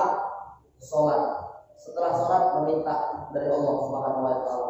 Ya Allah, aku hari ini pesta ya Allah. Andai engkau turunkan hujan silahkan ya Allah. Tapi tolong ya Allah, engkau arahkan hujan ke laut. Maka orang-orang tua yang soleh, hujan itu bukan diberhentikannya, tapi dia bermohon kepada Allah, hujan itu diarahkan ke laut. Nah itu yang bagus. Tapi kalau yang dia tak pernah sholat, nengok dukun ataupun orang pintar tuh tengok dari amalannya. Kalau dia tak pernah sholat, tak pernah baca Quran, duduknya di warung aja, nah itu perlu dipertanyakan. Minta bantuan jin. Jin itu memang hebat. Jin itu hebat. Bahkan yang membangun kerajaan Nabi Sulaiman jin. Apa kata jin Ifrit? Aku Sulaiman bisa memindahkan sebelum matamu berkedip. Hebat nggak? Sebelum berkedip udah pindah kerajaan Balkis ke tempat Raja Sulaiman. Jin itu memang hebat. Tapi kalau kita bertuhankan kepada jin, sebaik-baik jin seburuk-buruk manusia. Saya ulangi, sebaik-baik jin seburuk-buruk manusia. Manusia itu buruk lagi jin. Termasuk siapa tahu aku adalah raja dari pantai selatan. Kau Islam atau kafir? Aku jin muslim katanya. Jin muslim katanya. Orang yang jelas-jelas nampaknya mau kemana besok? Aku mau undangan ke sana. Datang ya dia. Nampak bisa dipegang, bisa dijumpai orang. Itu enggak datang, bohong aja. Apalagi yang enggak nampak jin, yakin dia itu jin muslim. Jadi makanya jangan kita datang ke pokok-pokok, Mbak, aku biar tembus 4 angka, Mbak, tolonglah Mbak. Rupanya dipasangnya 01 setan, tembus. Wah, banyak orang besok masak. Inilah yang merusak akidah kita. Jadi dalam Islam dianjurkan untuk menyerahkan semuanya kepada Allah Subhanahu wa taala ketika sudah berusaha. Jangan belum berusaha diserahkan. Nah, itu yang tak boleh. Wallahu a'lam. Yang lain?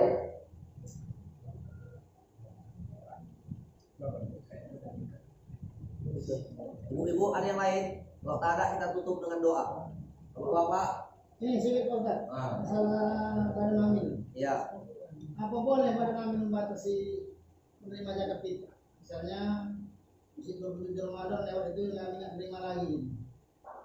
Kalau untuk disiplin dan memang untuk ketegasan kemaslahatannya lebih banyak, itu lebih bagus. Apa nggak bisa rupanya bapak-bapak ini sepakat? Kita bayar zakat ini di awal-awal. Kalau bisa kita bayar di awal-awal supaya untuk kemaslahatan lebih banyak. Dan mudorotnya kan kalau misalnya ditelat-telatkan, udah itu kita bingung pula nanti membaginya, menyusunnya. Tapi kalau memang sudah di awal-awal udah clear, alhamdulillah. Tapi kita tengok juga, mungkin dalam sebulan itu dia gajian di akhir-akhir. Nah itu dapat dispensasi keringanan. Adapun yang ketika dari awal tuh ekonominya stabil, kenapa lah tak bayar-bayar? Dan di situ panitia harus memang mengambil, bukan kita menunggu. Kita tanya kalau bisa, udah bayar zakat Pak? Jangan suruh saya. Kalau ada orang bilangnya itu berarti dia belum kenal dengan agama. Kalau orang yang mengerti, diselamatkan dia sama kawan dia. Kenapa? Andai kau tak mengeluarkan zakat, dirimu itu tak suci. Maka kenapa orang yang keluar dari Ramadan seperti anak yang baru lahir dari rahim ibunya, tanpa dosa, tanpa dosa. Kenapa? Dicuci dan dibersihkan dengan bulan suci Ramadan. Itulah zakat termasuk di dalamnya. Rukun Islam itu 5, termasuk di dalam zakat. Apa beda syarat sama zakat? Apa beda syarat dengan rukun? Kalau syarat itu dia sebelum melakukan. Contoh, syarat sah sholat harus wudu, harus suci, itu syarat. Tapi kalau rukun, ketika kita sudah menjadi seorang Islam, sudah kita kerjakan, tidak kita laksanakan rukun zakat nih, maka Islam kita itu belum sempurna. Maka kenapa orang yang sudah mumpuni ada uangnya berangkat yang ke tanah suci supaya sempurna rukun Islam. Jadi andai ada yang hari ini pengen berangkat ke tanah suci Mekah, banyak amalkan ini. Apa Ustaz? Amalkan baca surah Al-Hajj, surah haji, baca. Insya Allah berangkat. Kalau nggak berangkat juga baca surat tanah. Mau tidur malam tengok tanah yang nggak produktif, jual, pasang pelat. Insya Allah berangkat Pak. Berangkat. Insya Allah udah gitu aja.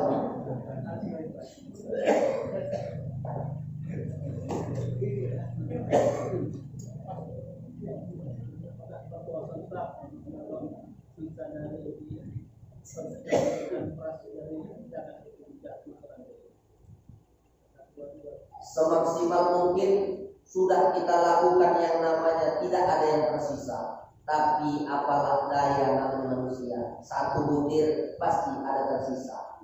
Kan begitu. Maka di sini perlunya kita memberikan zakat itu jangan pas-pas. Kalau di dalam Islam dibilang 2,7, apa salahnya melebihkan? Tambah 8, tapaskan 3 kilo. Ada yang terlebih, namanya kita manusia. Tapi kalau bisa memang jangan ada yang tersisa. Di luar batas kemampuan kita, insya Allah itu terhitung sebagai pahala. Tapi kalau memang kelalaian kita udah masuk-masukkan aja, aman itu nanti ayam pulang dari rumah bisa berdosa. Tapi kalau memang udah maksimal, ada tercecer, ada di bawah mungkin semut, udahlah rezeki semut wajar aja manusia. Tapi kan banyakan yang masuk daripada terbuang kan, insya Allah terampuni. Dimaafkan. Tak berdosa lagi panitia. Insya Allah tak berdosa panitia. Besok gara-gara dibilang ini tak ada, pulang mau jadi panitia. Enggak, insya Allah enggak. Jadi bapak-bapak yang dipilih nanti jadi panitia mau insya Allah terhitung sebagai orang yang mendapat pahala. Dengan apa? Memudahkan. Andai kita minta banyak dibayar masyarakat, tetapi Allah yang membayar itu. Saya punya kenalan, dia pemimpin pondok pesantren di daerah Seneng Bedagi. Sebelum sampai kita Firdaus ada sebelah kiri. Dia asal khutbah Jumat, nggak mau dia dibayar. Asal dikasih uang dikasihkan balik. Suatu hari ditanya sama yang penjaga masjid itu, Bapak kenapa? Setiap kami kasih nggak pernah mau. Kenapa Pak? Yang saya kasih sikit, kata Bapak. Wah, apa? Sikit, katanya. Jadi Bapak, berapa yang bisa kami bayar? Berapa uang kalian? Banyak, semuanya. 1 juta cukup Pak. Itu pun kurang, kata Bapak. Jadi berapa Pak? Siapa yang bisa bayar Bapak? Yang bisa bayar saya adalah Allah Subhanahu wa Ta'ala. Rupanya nggak lama dari itu dia pimpinan pesantren. Pesantrennya itu disumbang orang, dibangunkan gedung, dibangunkan, itulah hebatnya bersedekah. Maka bapak-bapak, ibu-ibu, kalau punya harta, musim corona sempat-sempatkan untuk bersedekah. Jangan pelit-pelit. Masak olah, banyakkan kuahnya, berikan ke tetangga kita. Makan durian, olah durian, kasih. Banyakkan kuahnya, duriannya dikacurkan. Banyak juga. Ya kalau bisa duriannya dikasih. Ini di sini kan nendang pun nggak mau nendang malas saja. Aku nggak tahu ini. Rupanya airnya dia banyak. Tapi kalau bisa beri, jangan pelit-pelit. Insya Allah semua itu akan terhitung sebagai pahala. Amin. Ada lagi kalau tak ada kita tutup berdoa. Ada lagi satu lagi. Jadi kalau tentang zakat dari puasa, kalau kita nggak puasa, apa boleh kita zakat itu? Zakat itu kewajiban. Ya, mau nggak puasa, mau puasa, zakat terhitung pahala, dan puasa beda sendiri. Ini ada istilah, kau nggak puasa, kau nggak ikut kau hari raya. Mana kau sana? Kan sering kita bilang gitu. Nah itu sebenarnya begini Pak, begini Bu. Puasa ini kan kita menahan makan, istri yang halal kita tahan sampai memang betul buka puasa baru bisa kita melakukan makan dan semacamnya. Jadi untuk orang-orang yang nggak puasa, apa yang mau dia meriahkan? Untuk kita kan ibaratnya kemenangan, hari kemenangan, karena kita sudah menahan lapar dan dahaga ya. Jadi kalau untuk orang yang nggak puasa, itu larinya ke situ. Tapi kalau dia zakat, harus dia zakat, meskipun dia nggak puasa. Wajib, dan puasa itu harus dikerjakan juga. Dia misalnya selama 30 hari dia cuma bisa puasa 10. Yang 20-nya itu sekarang ini belum datang bulan puasa ganti lah. Dapat puasa ganti, dapat puasa Senin Kamis. Cara kerjakannya gimana? Asal datang hari Senin puasa wajib, niatnya satu aja. Jangan, ya Allah aku niat puasa ganti, puasa Kamis juga, puasa Senin juga. 3 langkah. Tak usah, cukup puasa ganti. Hari yang Senin, dapat engkau puasa ganti, dapat juga puasa Senin. Pas pula datangnya puasanya Rajab, dapat juga puasa Rajab. 3 dapat. Hebat kan? Makanya ibu-ibu, untuk yang pernah halangan haid, puasanya ganti, misalnya di bulan Rajab dapat ibu puasa ganti, pas pula harinya Senin dapat puasa Senin, pas pula bulan Rajab dapat puasa Rajab. Hebat? Cukup satu aja niatnya ya. Jangan, ya Allah aku niat puasa ganti, puasa Senin, puasa Rajab. Lillahi ta'ala. Tak usah mubazir. Secara otomatis pahala sudah ngalir. Jadi jawabannya zakat beda, puasa beda. Paham? Alhamdulillah. Mantap jamaah kita. Semangat saya. Walaupun jauh dari Lampang sini ketemu juga, ketemu. Insyaallah. Karena nengok jamaah semangat belajar. Pak Suwito di luar semangat. Oh, enggak ada?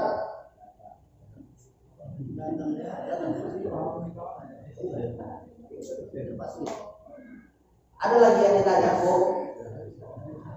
Udah? Oh, ada lagi. Kita membatalkan haji orang tua kita yang sudah meninggal ke orang lain waktu gitu. Iya. Mana hukumnya itu, Pak? Boleh, tapi dengan catatan orang itu pernah haji. Kalau dia belum pernah haji, janganlah. Berarti dia hajikan diri sendiri. Jadi kalau bisa orang membadal-badal tua ganti. Orang tua kita dulu pengen haji, rupanya nggak sampai tinggal deh. Kita anaknya boleh kita membadal-badal, boleh dengan catatan kita udah haji dulu. Kalau orang lain menggantikannya boleh. Tapi kalau orang lain ini ya ada rasa ketidak apa namanya? Iyalah namanya orang lain. Yang tak hadir di sana cuma happy saja kan nggak tahu kita. Tapi kalau anaknya sendiri insya Allah, apalagi anak laki-lakinya kandung, insya Allah itu akan menjadi pahala untuk orang. Tapi kalau ibu belum haji, ya ibu belum. Begitu. Ya, ada lagi? Aman? Oke. Ibu udah? Nah, itu ibu punya mulai. Apa tanya aja bu? Gak usah malu-malu. Apa kata ibu? Udah SMS aja nanti ya. Ke Pak Fadli. Jangan ke saya, nanti ke ayah. Ada? Soal ini kan apa suami istri ya kan, cuma suaminya ini kan Kristen, dia punya anak, jadi siapa yang mewalikan anaknya Pak? Iya, jadi kalau ayahnya itu udah murtad, yang mewalikannya itu kalau ayahnya itu punya saudara dan masih Islam, contohnya abang ayahnya atau adik ayahnya adalah laki-laki, itu bisa mewalikannya juga, karena ayahnya udah murtad. Kalau tak ada juga aturnya. Kalau tak ada juga mati di tengah tsunami si Ustaz. Fasulul wali man wali Allah. Walinya adalah wali hakim. Pak Tua menikahkan. Aku nikahkan kepadamu, yang walinya mewakilkan kepadaku. Sebutkan nama siapa? Saya terima nikah, maharnya 900 misalnya, Rp1.000 tunai sah. Gitu. Jadi kalau ayahnya murtad keluar dari Islam itu kan murtad. Kalau orang yang dari non-muslim masuk ke Islam mu'alaf. Kalau yang dari Islam keluar ke agama lain murtad. Hati-hati. Dia apa memang orang Kristen Islam gitu Pak, terus murtad lagi. Jadi bu, kalau dia memang bukan Islam, masuk ke Islam kan gitu. Masuk ke Kristen lagi, baru mau nikah lagi. Iya, walinya wali hakim. Karena kan ayah keluarga ayahnya gak ada Islam. Ya, wali hakim. Wali hakim yang menikahkannya. Oke, paham? Saya ulangi lagi. Kalau ada kejadian kasus dia kelahiran dari non-muslim, masuk Islam, kemudian masuk lagi ke agama semulanya, anaknya mau nikah, keluarga orang itu kan gak ada yang Islam, ya tetap wali hakim yang menikahkan. Satu lagi yang mau saya kasih tahu, yang punya anak angkat, yang angkat anak angkat. Di Indonesia ini banyak yang salah kaprah. Kalau engkau mengangkat anak angkat, nggak boleh bin atau bintinya itu dinisbatkan ke nama engkau, karena itu bukan anak kandungmu, bukan anak kandung engkau. Jadi kalau dinikahkan dan engkau yang menikahkannya, haram nikahnya. Tak sah. Kenapa? Dia bukan anak kandung. Jadi yang nikahkan siapa? Wali hakim. Kalau misalnya kita nggak tahu di silsilahnya, dapat nikah terus misalnya, dapat entah misalnya di panti asuhan, nggak tahu siapa ayahnya. Tapi kalau kita tahu ayahnya masih hidup, ayahnya yang wajib menikahkan. Ayahnya nggak ada Ustaz, tapi abang ayahnya ada. Abang ayah. Ustaz, ayahnya nggak ada, abang ayahnya nggak ada, tapi dia punya abang Ustaz, abangnya bisa menikahkan. Maka yang hari ini bergaduh sama abang, bergaduh sama adik laki-lakinya jangan. Kalau engkau mau nikah nanti payah, nggak bisa orang itu nanti berelokan segan ngomong sama mereka, aku nikah bang, susah. Makanya harus atur. Nah, yang pertama nggak boleh diizinkan. Jadi selesai doanya. Yang kedua, kalau ibu punya anak angkat laki-laki, dia sudah balik, ibu wajib menutup aurat ibu, karena dia itu mahram. Dia itu tak mahram ibu, dia itu bisa nikah sama ibu. Enggak heran loh, mama angkat meninggal suaminya nikah sama anak angkat. Kenapa? Halal dia nikah, karena dia bukan satu susuan dan dia bukan dari rahim ibu itu. Paham? Jadi tetap aurat ibu di depan dia ya harus tertutup, yang boleh nampak wajah telapak tangan. Yang ketiga, kalau ibu punya anak angkat, meninggal ibu, ibu nggak boleh memberikan wasiat harta ibu lebih dari sepertiga. Jadi sepertiga itu gimana? Kalau ada harta ibu 100 juta, dia tuh dibagi 3, itu sepertiga. Sepertiga itu dibagi. Kalau dia 1/8 berarti 100 dibagi 8. Gitu. Jadi harta tuh nggak boleh lebih dari sepertiga diwasiatkan sama anak angkat, karena dia itu anak angkat.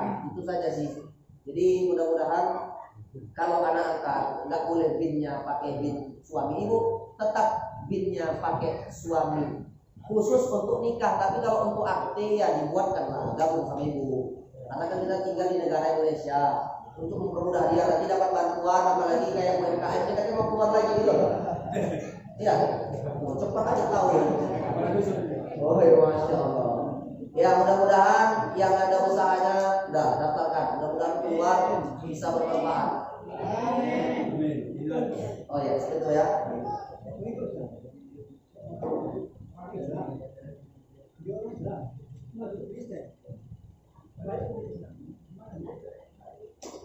Orang dari non-muslim, dari Islam masuk ke non-muslim, kemudian keluar lagi, masuk lagi ke Islam. Ya agama dia yang terakhir pula. Kalau dia meninggal tetap diperlakukan seperti itu. Tapi ingat, bukan untuk main-main. Mungkin saat itu hidayah itu masuk dia ke agama itu seakan dia ragu dengan Islam ini. Rupanya yakin dia lagi sama Islam. Dia cukup mandi taubat.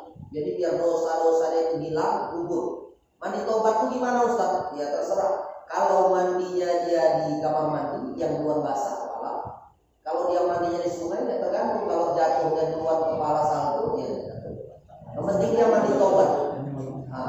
Mandi taubat dan tetap agama yang dipeluknya itu yang terakhir itu Islam. Tapi jangan untuk dipermainkan ya. Aku Islam, cobalah agama lain. Cobalah agama lain. Orang yang mempermainkan seperti ini, maka bisa dikategorikan dia mempermainkan Allah. Kalau orang mempermainkan Allah, hukum Allah nanti datang kepadanya.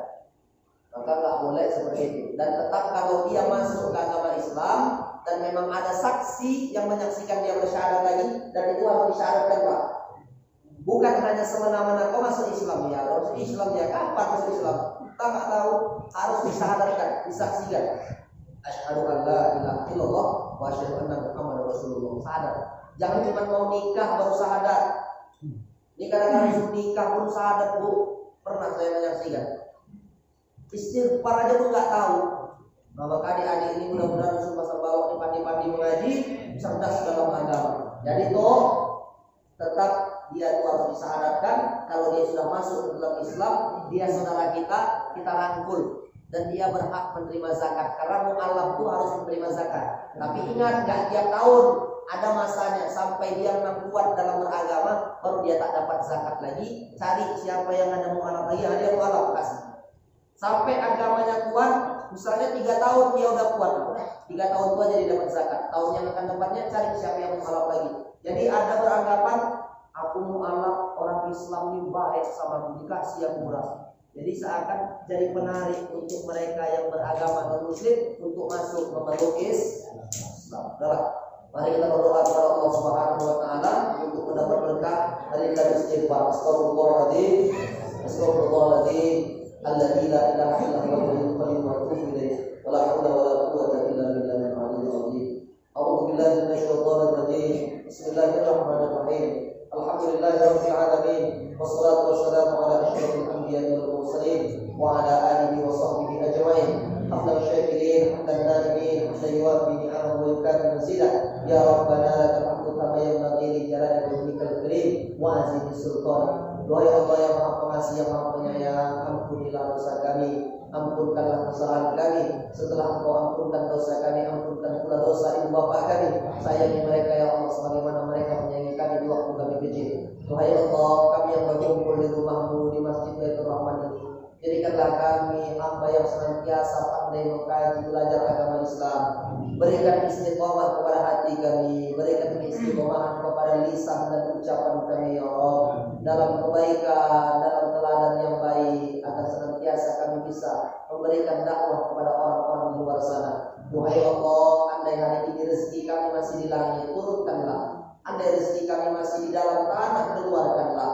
Andai rezeki itu masih jauh, dekatkanlah. Dan yang dekat, Duhai Allah, sampaikanlah kepada kami. Duhai Allah, suami kami menjadi nelayan, suami kami menjadi seorang kuli, suami kami menjadi seorang buruh kasar, apapun profesinya, berkahi rezeki datang kepada kami, ya Allah. Duhai Allah, yang masih sulit, berikan kemudahan di dalamnya. Duhai Allah, hari ini anak kami sudah lama menikah, belum dikaruniakan anak. Duhai Allah, dengan izin-Mu berikan kado terindah untuk anak kami. Duhai Allah, andai ada yang sakit di antara kami, keluarga sana, andai Tuhan, berikan kesembuhan kepadanya, berkat bersilaturahim kami, berkat kami mengkaji belajar agama, ya Allah, ya Rahman, ya Rahim, ya Rabbal Alamin. Duhai Allah, satu pinta kami, tutup usia kami dengan kalimat la ilaha illallah, dengan kalimat la ilaha illallah Muhammadar Rasulullah. Rabbana atina fid dunya hasanah wa fil akhirati hasanah wa qina adzabannar wa qina adzabannar wa sallallahu wasallam alaihi walhamdulillah.